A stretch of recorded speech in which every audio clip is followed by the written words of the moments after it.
తల్లిదండ్రులు కావాలని మీ కలను సాకారం చేసుకోండి. ఓఎస్ఎస్ ఫర్టిలిటీ వారి తక్కువ ధర సంతానోత్పత్తి చికిత్సతో అపాయింట్మెంట్స్ కొరకు కాల్ చేయండి 7825893604. హెచ్ఎండిఏ మాజీ డైరెక్టర్ శివబాలకృష్ణ అవినీతి కేసులో సంచలన విషయాలు వెలుగులోకి వస్తున్నాయి. తాజాగా ఈ కేసు మరో మలుపు తిరిగింది.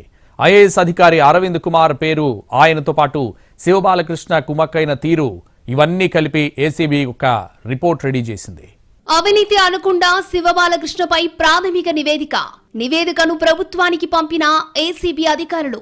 రిపోర్ట్లో ఐఏఎస్ అధికారి అరవింద్ కుమార్ వ్యవహారం, శివబాలకృష్ణ నుంచి పెద్ద మొత్తంలో డబ్బులు తీసుకున్న ఐఏఎస్, అరవింద్ కుమార్ ని విచారించేందుకు అనుమతి కోరిన ఏసీబీ, బాలకృష్ణ నుంచి రికవరీ చేసిన ఫోన్లను పరిశీలిస్తున్న ఏసీబీ, బాలకృష్ణ 10 ఏళ్లలో 15 ఫోన్లు వాడినట్లుగా గుర్తించిన ఏసీబీ, పెద్ద మొత్తంలో ఐమాక్ వాడిన శివబాలకృష్ణ.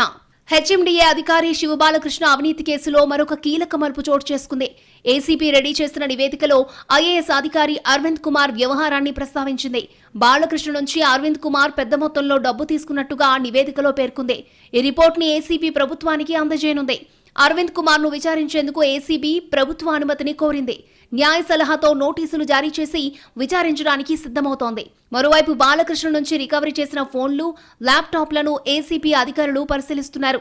గత 10 ఏళ్ల కాలంలో దాదాపు 15 సెల్ ఫోన్స్ మార్చినట్టుగా ఏసీబీ నివేదికలో తేలింది. పెద్ద మొత్తంలో ఐమాక్ వాడినట్లుగా గుర్తించారు అధికారులు. ఫోన్లు, అందులోని కాంటాక్ట్లకు సంబంధించి మరిన్ని కీలక విషయాలను ఏసీబీ వెల్లడించే అవకాశం ఉంది. ఐఏఎస్ అరవింద్ కుమార్ ఆదేశాల మేరకు అనుమతులు జారీ చేసి శివబాలకృష్ణ కోట్లు గడించినట్లుగా ఏసీబీ గుర్తించింది. ఇదే విషయాన్ని బాలకృష్ణ అంగీకరించినట్లుగా ఏసీబీ చెబుతోంది. పలు రియల్ ఎస్టేట్ కంపెనీలకు అనుమతులు మంజూరు చేసినందుకు వచ్చిన సొమ్ములో అరవింద్ కుమార్ వాటాని తానే స్వయంగా తీసుకెళ్లి అప్పగించినట్లుగా కన్ఫెషన్ స్టేట్మెంట్లో చెప్పినట్టు సమాచారం. ఈ క్రమంలోనే వారి మధ్య వాట్సాప్ కాల్స్ నడిచాయని, అక్రమార్జనను ఆస్తులుగా మార్చుకునేందుకు బినామీలతోనూ మాట్లాడినట్టుగా చెబుతున్నారు.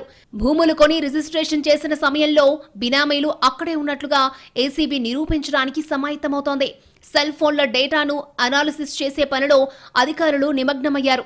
ఈ మేరకు కేసును ప్రాసిక్యూషన్ చేసేందుకు ప్రభుత్వ అనుమతులను అధికారులు తీసుకోనున్నారు.